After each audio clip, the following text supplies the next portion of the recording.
Okay, hi everyone. This is John Dupuy and Dr. Bob Weathers and Douglas Prater, and we are back for, I think, episode 29. Yes. And it is the same day as last time because we usually do 3 of these things in a row. So it's really great, and we seem to get, as we get warmed up, we just have more fun and just things flow, or more fun, or we cry more. I don't know, whatever. It just gets deeper and better as we roll.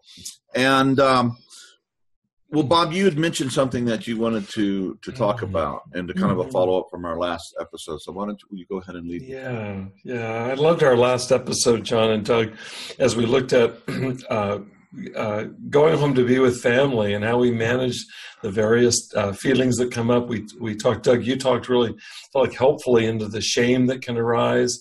And John, you presented strategies for moving through that, whether it be what psychology would call self-regulation strategies. We talked about co-regulation in terms of support from others, including in self-help programs, including this community, our online Facebook community. Speaking of that community, there's been a conversation that's come up in the last week or two around how do we, in recovery, navigate family reactions or other friends' reactions when, kind of contrary to what you would imagine, not everybody's happy with the changes that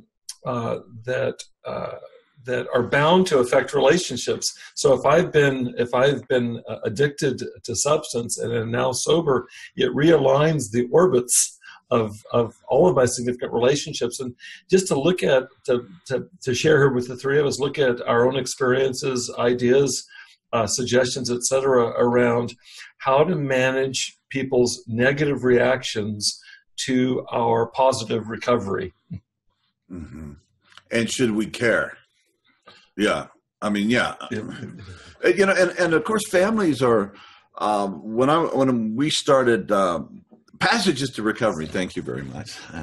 And one of my jobs was doing the family workshop for about 1.5 years, and so I was doing this through, families would come in and meet with their kids, and 2 or 3 families together, and we'd work with them.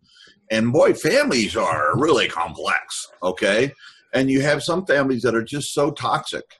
You just got to say sayonara, and you got to divorce. You got to leave town. I mean, you just, there's no hope of redemption. And then there's, pretty functional families, which, in our biz, we don't see that very much. Like I'd meet a healthy teenager and go, are you for real? Because, I was working with struggling kids.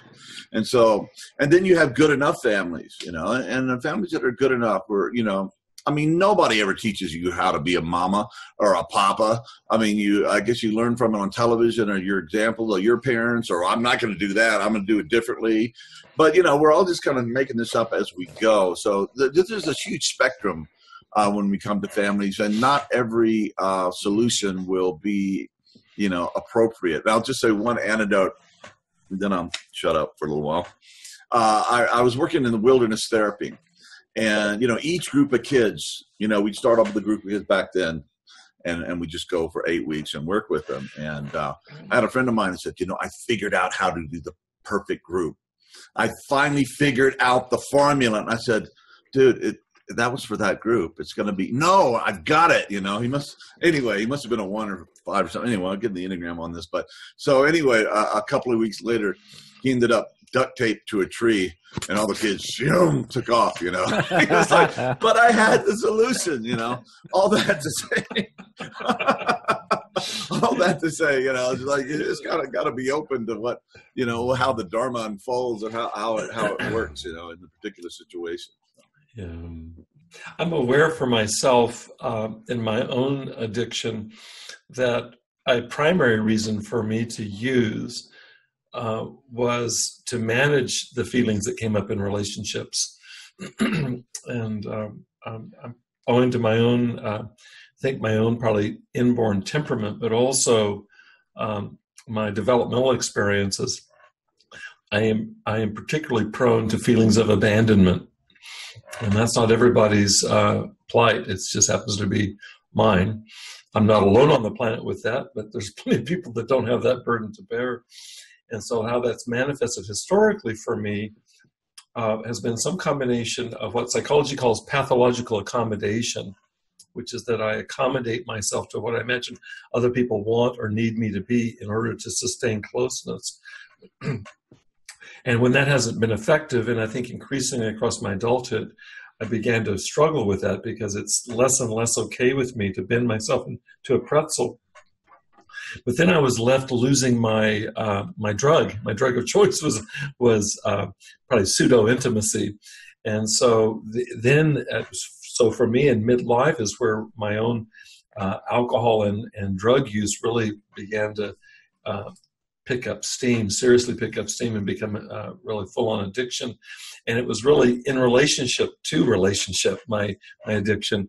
And so for me to begin to address my addictive behaviors was going to get me, I was going to be pulling back away from the anesthetic I had used to manage this feeling of abandonment.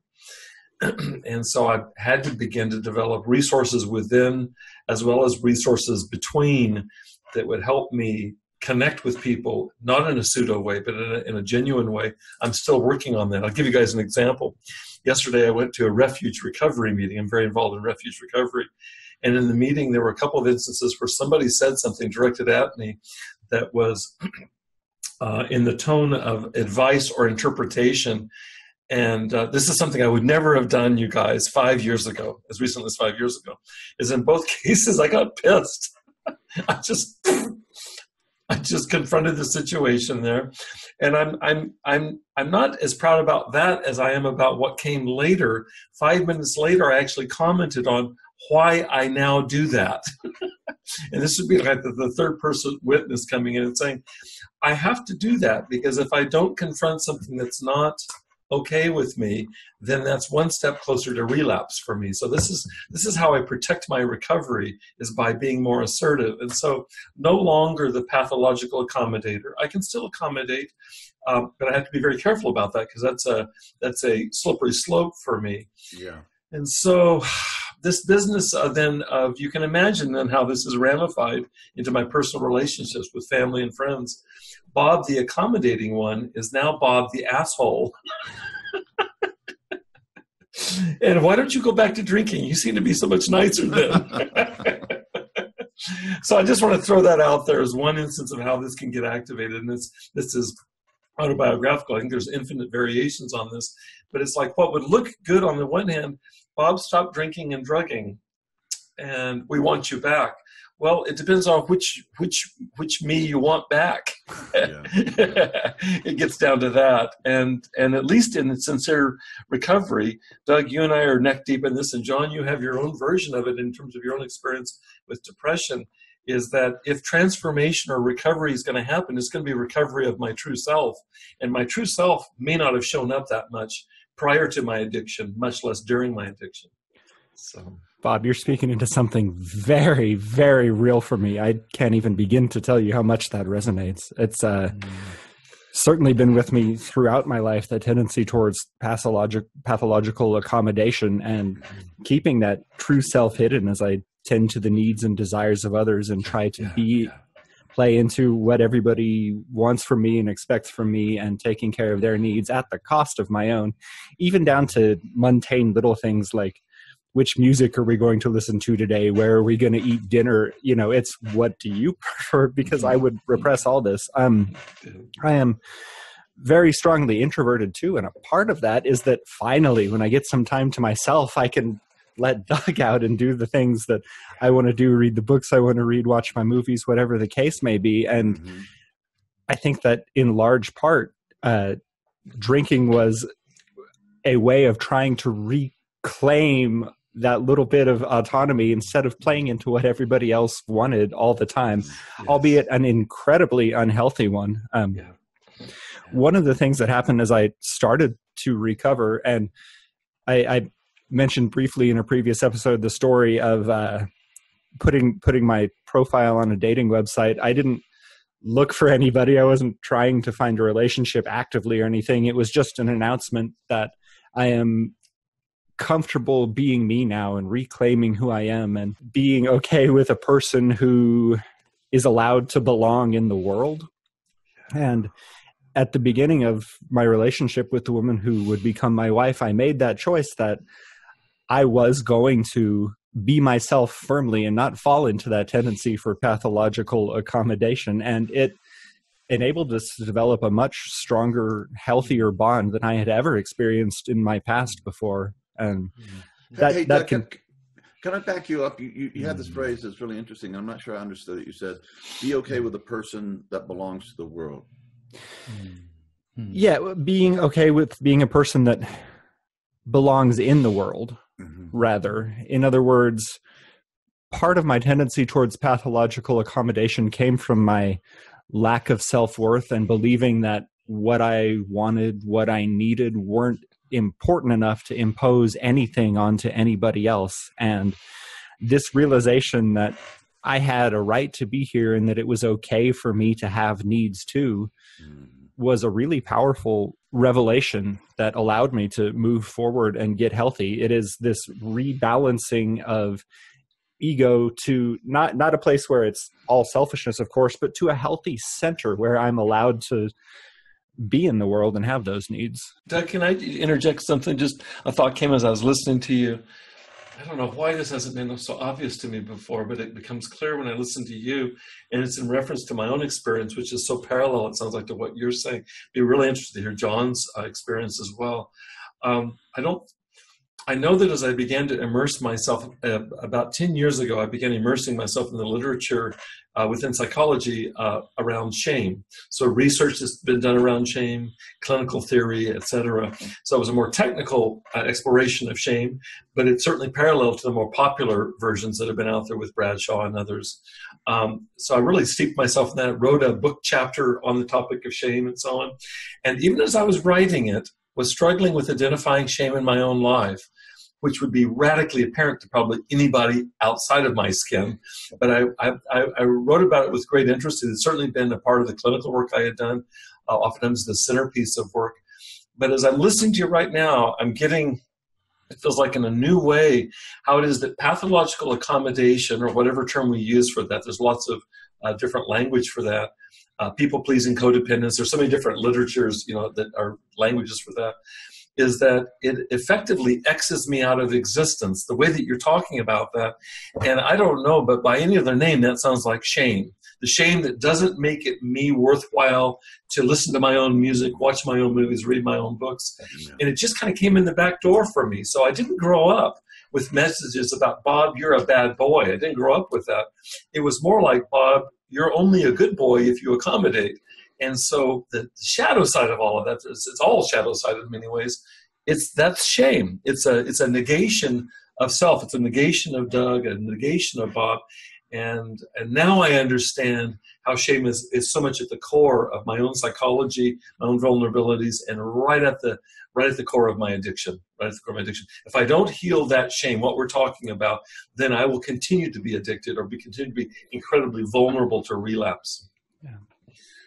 Well, Bob, I have a question for you. I know you've done the third person just doing the research and writing about shame, but, on your journey right now, how's it going? This has been a big issue, and where do you see yourself at this point in your journey? I'm going to answer briefly that. We could spend a lot of time on that. I appreciate you asking that. I'm giving a presentation in a park next Saturday, a week from today, and I'm working on it right now. The entire presentation is to a lay group, and it will be on self-compassion. Mm. And one of the things that I want to bring to this group, these are not integral folk, these are not Buddhist practitioners, these are not meditators, and so we'll see how this goes. I want to introduce them to the forgiveness practice that we've worked on here with I Awake, with Integral Recovery, and even with the tracks that we're developing right now with you, Doug. And it's to introduce this in the most ideally the most kind of translatable of ways to present to them. And so my short answer to you, John, is that with practice that I've done over the years, including, there's two things that really stand out to me. One is the forgiveness practice that I do on my own, which is an internal practice, which is very much peopled by people in my life. I mean, it's very interpersonal, but it's an internal meditative practice.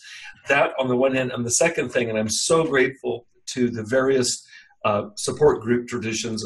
For me, it's been AA, Refuge Recovery, and Integral Recovery now, is that the transparency with my real self. Doug, the things that you're talking about, the things that I hid, I feel like there's no comparison of Bob Weathers 5 years ago and Bob Weathers now, because I was so incredibly hidden. I still incline towards that, so I'm constantly having to work on this, but I'm out in the world with myself in a way that I've never been before. And so it's like those muscles get almost daily practice for me.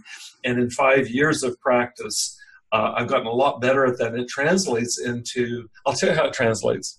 On Wednesday night, I was listening to my partner, Colleen, talking, and I was present with her as she was sharing something, and I was fully present with her. And at some point, I began to share something that was significant to me. And for whatever reason, it triggered her. And in her being triggered, she began to criticize what I was saying. But what I was saying was so sacred to me. And so I went into this sinkhole right in the moment that's tied into all that we're talking about, all the ways I've accommodated myself. And the difference, you guys, was minor and major at the same time. It's minor because I said, honey, this doesn't feel good. It's major because I never did that before.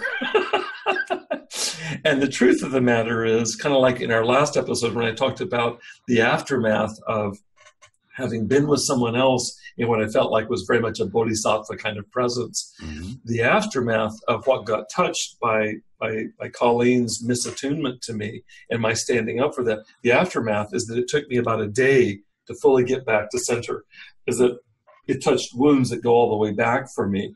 The good news is I wasn't doing that in isolation. And what I did, you guys, and to Colleen's credit, she moved towards me and held me and apologized. And so the healing is in the interaction. It didn't make it go away like that because the mind shaft that got opened is so associated with trauma for me across my entire lifetime.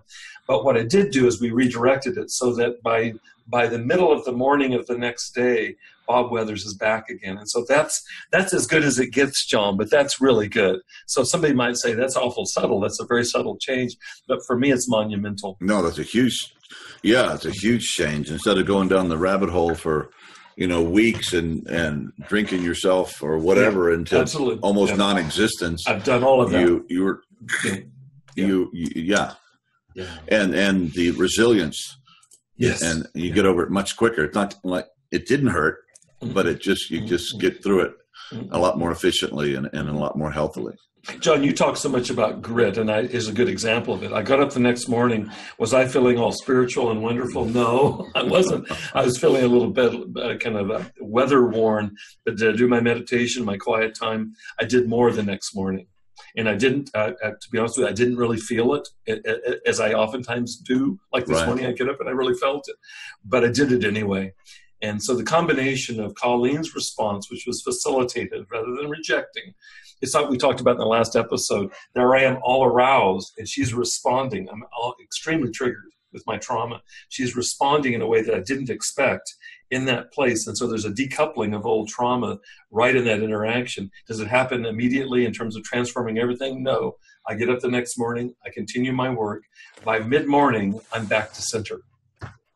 And it's really important how you're bringing out how this healing needs to happen in all four quadrants, and I tend to be like Mr. Interior dude. I'll go in and just work with my stuff. But the fact that it can, and that's, we talk about the four quadrants, the upper right being your body, upper left being your interior, lower left being your relational we space, and the lower right just being the out there, the world, the universe, all the stuff. And, I'm, interior master, but doing that in a lower left context is very courageous, from where I'm sitting, because that's very, very hard for me to do. And that we heal in relationship and that we need each other and that we can't do it by ourselves. I think, addiction almost by definition means you need help. You need to work with others. You need support. You can't do it in a vacuum. And, in most cases. Almost across the board. So, and we started talking about, family and relationships and what that evokes and how to take care of ourselves, and I think early on we really have to develop kind of a warrior boundary setting thing, you know, and I've seen a lot of people I've known who failed in their recovery or relapse because they have to go home. They feel all codependent, and everybody drinks. So it's a drinking thing. And finally, at some point, if they succeed, they have to set boundaries like, no, I can't go to Thanksgiving dinner because I'm so vulnerable now, and everybody's drinking all the time. And I can't be around that. Maybe in a year or two, but not right now. So if you'd like to be with me, I'll come. We can go out and have coffee or something at Denny's or whatever, you know, meet someplace that's safe for me. And I've made the decision I can't drink anymore because it's killing me, you know, and I'm not, that's not a judgment. And man, if you can, it's working for you, that's great, you know, but for me right now, this is what I need to do. And that is so humbling, and it's so courageous, and it's so necessary to kind of being able to hold the boundaries, or like you're saying, Doug, you know, that really hurt, you know, or whatever it was in that moment. Of course, I know your partner, and she's a very wise, you know, a learned woman. And so you can't expect that kind of reaction from everybody, but I think you do need to try to find a handful of people in your lives that you can be that open and vulnerable with. It's really, really important that we have, you know, people that can meet us in our vulnerability and our pain and our joy, whatever it might be. You know, John, I really appreciate your use of that particular word, courageous, because Bob, that's exactly the word that came up for me when I was hearing you describe that experience a few moments ago, is courage. And if you've heard me say this before, you'll probably hear me say it again. But one of the things I have learned and realized recently that has been so important to my recovery, and is just kind of a cool little factoid, is that courage shares the same root as the romantic language word for heart. In other words, courage comes from here, from your heart, and it is in this heart-centered living that we get out of our heads and find a different way of being in the world and meeting in the world. And that's so important to becoming a healthy, well-rounded person. I appreciate, John, what you said too about drawing boundaries, which requires a lot of courage as well to set those boundaries when we're used to that pathological accommodation in our lives. But you know, it's absolutely critical, and things that seem like a very small step, standing up for yourself and saying how something made you feel, is really a tremendous leap forward in courage. And there is healing in that when you see the reactions to it. There is a strengthening of your ability to continue to do so and realign with what is a healthy way of being here and connecting with others in that dimension, in that lower left quadrant. You know, and we need both, you know, because those are the kind of yin and yang of kind of self-courage. One is being able to be vulnerable and, you know, in relationship with others, and the other being able to say, no, you know, I can't do this, you know, with all due respect and all great love, I can't be there with you if you're going to be drinking. I just am not strong enough to do that right now. And my wife, who's a really successful, really good therapist for many years, she said, John, you're a lower left chicken. And I would protest, blah!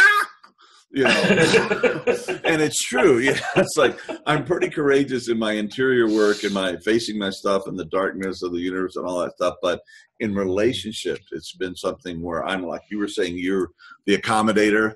I'm the see you later. You know, I tend to withdraw, and that's my pathological pattern. So to hang in there and to be vulnerable and to hear what, you know, your stuff that you're saying, Bob, it's like, oh yeah. And yeah, I, especially when I'm down, I really tend to isolate, you know, and I'm struggling with stuff, which I have been for the last week or so, which I told you about. And yeah, you gotta, you know, and one of the rules of, you know, depression survival and relapse prevention is to stay connected, you know, so knowing to do the right thing at the right moment. And it takes both, you know, and again, it takes the masculine and the feminine. You know, we have this thing, the right brain, the left brain, the receptive, the linear, go out and get things done. You know, you just have to bring this together in a way that serves us and serves our people and serves what we're here to do on the planet, our lives. I think there's a particular danger we need to be aware of as we expand in our sense of spirituality, that a lot of spiritual circles and a lot of spiritual teachings center on the idea of selflessness. And even in our last episode, we were talking about being of service and being of service to others. And those are both selflessness and service, beautiful, beautiful things. But again, there is this balance of courage, and dissolution of ego is not a healthy solution either. That's a form of escaping from being fully present with the now, because you are part of all that. There is a you that is part of all that. I mean, what that you is the subject of some debate, and it's a fascinating topic. But the importance is that whatever you are, you're included in that, and the courage and the ego strength to recognize when to be selfless, and when to be a little bit selfish and assert your needs or take time for those needs is critical to preventing relapses and being healthy in relationships. And you got to have a self before you can be selfless, and if you haven't formed a self, you're not, a 6-year-old infant to be selfless. Well, they're not even there yet, and a lot of times this idea, you get the chicken before the egg before the chicken. I know, but you got half an egg before you can be a chicken. So before you can actually get into these non-dual things in a healthy way, where it doesn't become some psychosis or some problem because you haven't really developed a strong sense of ego identity, which is absolutely necessary in being actualized and healthy, and even a spiritual human being, you're going to run into all kinds of problems. And I think a lot of that, the selflessness thing has really been a pathology. I mean, because it doesn't honor the relative self, and which has to be brought to the picture, and you have to have those structures in order to eventually let go of them. So you're not teaching non-dual. Well, I think we were talking before we started the show, we were talking about they're finding there needs to be more and more programs just to help young men become men, or boys to become men, because they're really not that kind of support in our culture in a lot of ways. And so you have to become that solid, yourself. Boom. Oh, that's Bob, and Bob, when you walk in the room, it's like, hey, it's Bob, you've got yourself, pretty much done.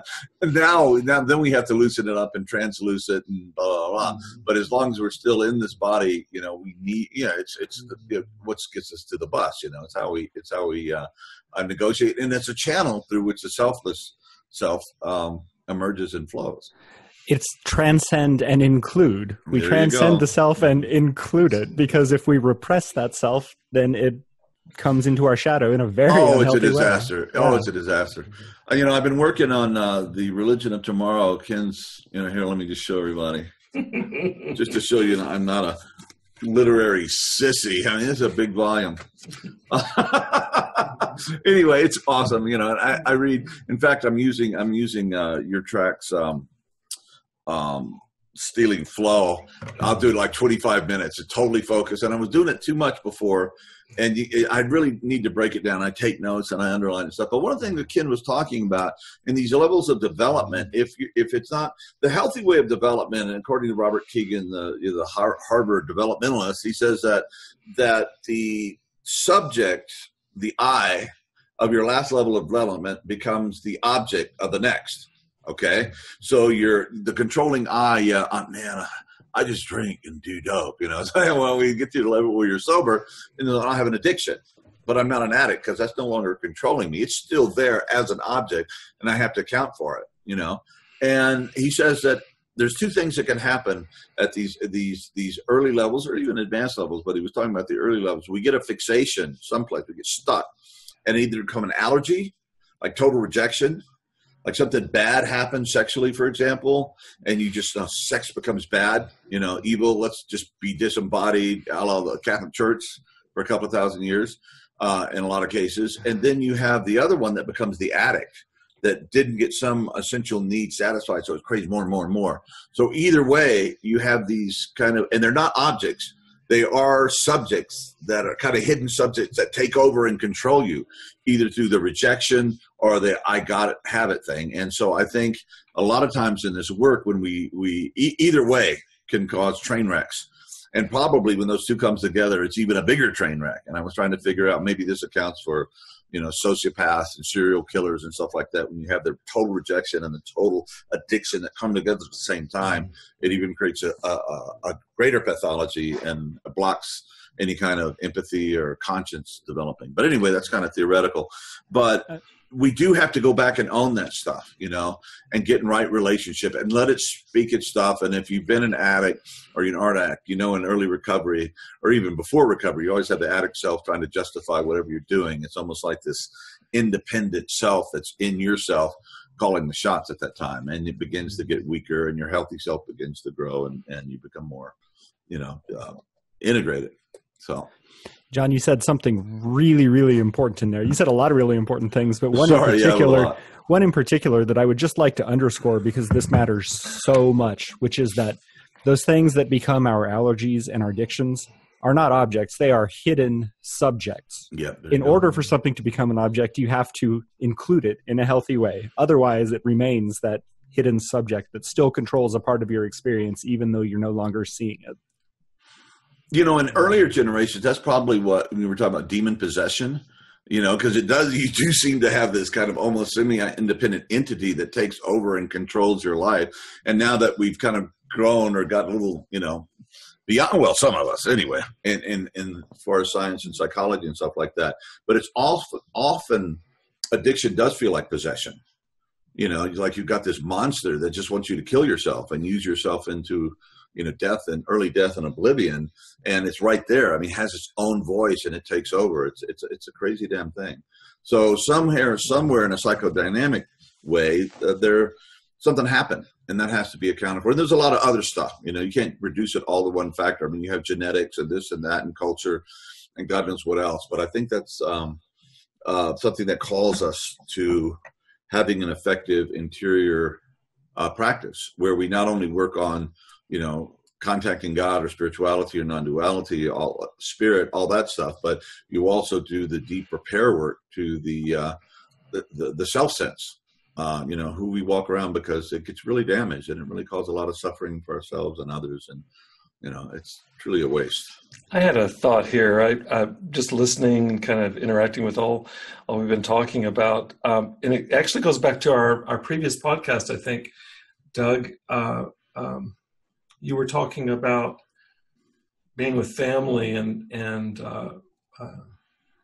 not being sure that they were updating their files on Doug Prater or Bob Weathers, whoever, and what that feels like, it's and then what it feels like to identify with that kind of fixation. Speaking of, I had this thought, and it's tied into the topic we introduced about relationships. Doug, you started by saying that with your wife right now, that you all met, if I'm understanding, that you met when you came to a place of resolve to really open yourself to being in the world again. And we haven't talked about this, or if we have, I've forgotten, in terms of the timing around your recovery. But I'm assuming that was while you were already beginning in recovery. Yeah. Is that accurate? Yeah. John, you made a comment about, my partner and what it's like to be with somebody who's wise and therapeutic in terms of her personality, her presence, and I'm grateful for that. But Doug, I met Colleen 5 years before I entered into recovery. So we began with me moving into more and more active addiction with a preceding history of that, none of which was out. All of it was, most of which was hidden and or kind of mutually held in some form of minimization or denial. But the shit really hit the fan midway through our relationship. We're in our 8th year now. So 5 years ago, we were down the road a fair way before I really entered into abstinence and really began to commit myself to recovery. And so those middle years, as I think of them in terms of the context of our relationship, were really stormy. Not that she didn't have capacity, not that I didn't have capacity. We both have a lot of experience working in the field of introspection and self-reflection and so on regarding the work that we do. But it was really stormy, and not all of that's reducible to just what it's like to be early in recovery biologically. That would be all the work on PAWS, post-acute withdrawal syndrome. A lot of it was owing to thinking of a mobile hanging over a child's crib. That mobile, you touch one of the animals and it affects all the other animals in that, or stars or whatever. And it's like that mobile really was thrown into chaos as I entered into. It was already in chaos, but it was thrown into a different kind of chaos with my entering into recovery. And a key point that we've gained over time, psychology refers to it as earned security. How we've earned security in our relationship has been a gradual move over time. And on a bad day or a bad week, we can forget this. I can forget it. Colleen can forget it. Sure. But on a good day, what we've done is we've successfully navigated from a previous position of what psychology calls a dispositional attribution. It's a long phrase, but what it means is that when you fuck up, I attribute that to your disposition, to something flawed in your character. So it makes sense. That's the dispositional attribution. And that's a kissing cousin of shame. It's just like, if we see ourselves that way, if others see us that way, it results in a feeling of being shamed. But there's a move over time, and it was implied in what you were saying in the last podcast, Doug, is that there's a move to a second position, and psychology calls that a situational attribution. Is that I move from attributing what just happened to something fundamentally flawed in your character to there's something circumstantial, something situational, and let's attack that. And so in a sense, you externalize the problem. It's no longer Doug Crater that's flawed or Bob Weathers. It's the addiction or whatever the behavior is. Let's turn our guns on that together. And so we create there's like a triangle. Now we're both going towards that. And when Colleen and I lose that perspective, we try to regain that. It's not, this isn't theoretical. You're just doing it instinctively. But what the healing heart wants is to not be blamed or relegated to the slag heap for having made a mistake, but rather let's find grace and then let's fix it. Let's correct it. And so all of that's been floating in my mind as we've been talking. Yeah. I think that's a really powerful thought, the dispositional attribution too. In the research on developing grit, and as the parent of a young girl, I've been reading a lot about how to develop traits like grit in children. And it's the same thing. You praise the action and not the character. That's it. Yeah, it's you did something bad, not you are bad. You did. I guess it's not necessarily bad to tell somebody that they're good, but there's some danger perhaps in attributing intelligence to somebody. You are smart, therefore you develop this expectation. It's you worked hard, you studied hard, you did a good thing. Or that was a brilliant thing you just said, or that was, what a smart paper you just wrote, or yeah. I feel like I'm Exhibit A on how not to parent, and I've had any number of conversations with Amanda. My adult daughter Amanda, who herself went into the mental health field. That's an interesting piece. She's the third generation in the Weathers clan of going into psychiatry, psychology, or social work. But I grew up with Amanda. Literally, you guys, we would pray this prayer regularly. Thank you, God. In fact, it was on her insistence. Thank you, God, because Amanda's so beautiful, she's so smart, and she has so much love in her heart. And it might be only the latter one, because the other two, I guess I missed school the day that they taught this attribution business. But I think you got it spot on, Doug, is that to shift over to the behavior. And I have to tell you, when I was in my most recent visit with her, there were other relatives present that were saying things like, "That's a bad boy," to my grandson, and I want to punch their lights out. Whether it's a good attribution or a negative attribution, in either case, it's this blanket observation about somebody's character that it doesn't allow for variation or individuality. Yeah, it takes away the autonomy too. It takes away our freedom to change and grow. Especially as we transition into sobriety and think about these past relationships with our family, with our partners and significant others, there needs to be the possibility of change that's allowed in that. And the attribution, you are something, takes that freedom, that power away. Yeah. And that's kind of the difference between guilt and shame. Guilt is I did something bad and I feel bad about it. And shame is I am bad and that's just the way it is and it's not going to get me better and I suck, that sort of thing. And I want to say a thing that's brought up is a conversation, and we're talking about, feminine or mother love and father love and how we need both. And hopefully it's some, it can come from, it doesn't matter, what your sexual type is. It can come from either or some mix thereof. But mother love is like, you're this precious being in the world. You're perfect the way you are. I love you for your essence and your beauty. Perfect. However, it ain't enough. Father love is like, I love you and I will give you approbation when you do the right thing, and so, and if you get too much of, the one, you've got to perform to be good, blah, blah, blah, that gets all bent out of shape, and you become, you're chasing, accomplishments and everything so you can feel okay inside. The other one can turn into a total narcissistic thing. I don't do shit. I'm just perfect the way I am. I'm going to sit here on my butt, and, not do what I need to do. So you kind of have both. And that's when, you in psychology is when you have a good enough introjected mother and father, what they call a constancy. Anyway, you have that ability to parent yourself. Yeah, health, sanity. It's like, I am okay. I am good. And some, I get through all the different layers of my dysfunction. Man, it's really good down there. But also, I have to show up and I have to practice and I have to really work hard to become the best version of myself. And I heard, who was it? Somebody talking about this the other day. They call it grunt instead of grit. It's like you have talent, grunt equals skill plus more grunt equals magic, so I guess when you press into it and you don't just accept your complacency and maybe you do start off with some kind of natural inclination to, you just can't stop pounding things on the table when you're a little kid and irritating the hell out of everybody. You're a drummer, it's trying to emerge.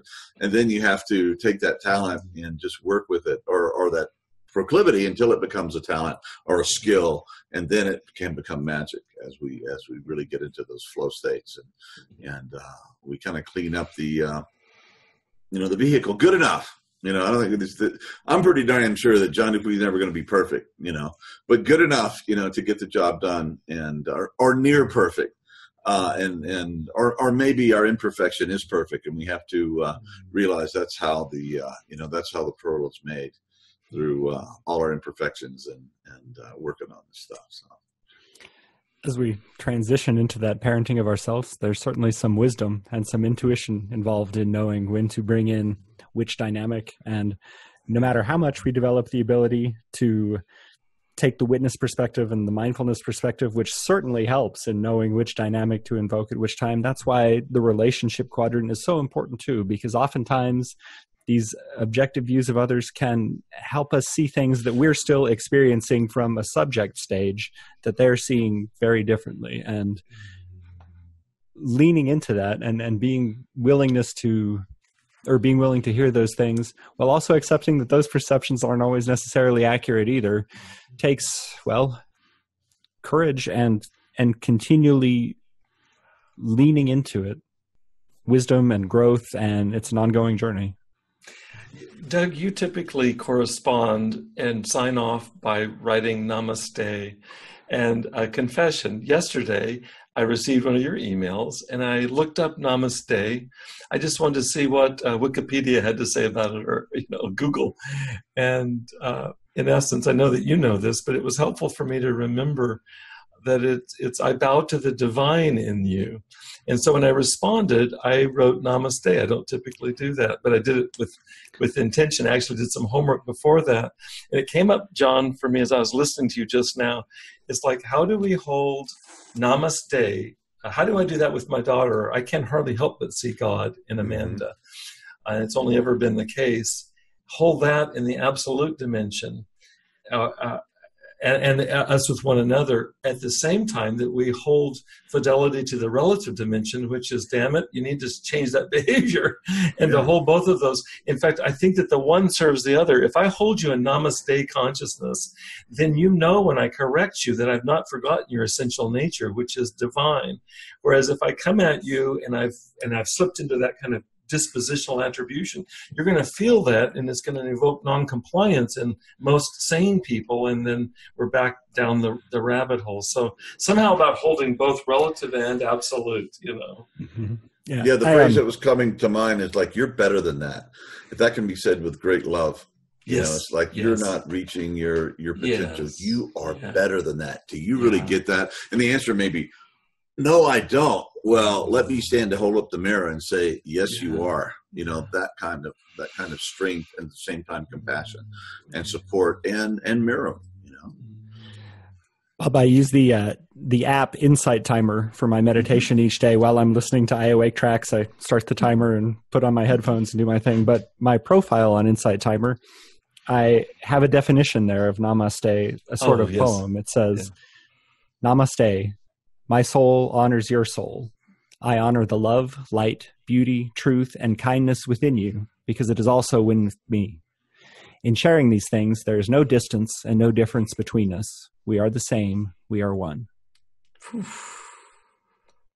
That is beautiful, Douglas. And both you guys, in your emails and your communications are so freaking loving, and so I read them. It's, oh man, I write these little things. Okay, let's do it.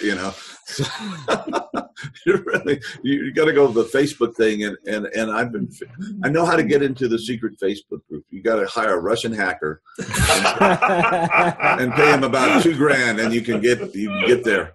But we've actually been talking about how we can open up and respect the anonymity and the privacy, at the same time make it not so nearly impossible to become a part of it. And everybody explained how we're going to do that, and I went, okay. So I want to say just one last word. I know we're wrapping up here. I just want to say a last word in reference to what you just said, John, about Doug's and my kindness in our emails. I certainly experienced that with you, Doug. And I want to say a word about this. I don't know that I've ever spoken this, is that when I write a text or write an email, I understand that I'm politically incorrect in my texts, because I'll write a tome. And that's not cool with the text. Okay, all apologies included, is that there's something about completing an aesthetically kind of it's like an aesthetic arc for me. If I can complete something that has, it's kind of along the idea of being kind to others that you mentioned, Doug. But what I wanted to name here is that it feels like an ultimate kindness to myself. If I can somehow infuse even this little text with something, and sometimes it's just an emoji, as trite as those are, I don't select them randomly. And it's like some wish, it's like, yes, it's giving to the other, but I really think that I'm the beneficiary. It's just something about being loving and kind to the part of me that loves beauty. And it's like, here's a moment of beauty in something as innocuous as a directive in a text, So anyway, I wanted to say no, it's great. Sometimes I'll read it. I'm so not worthy of this text.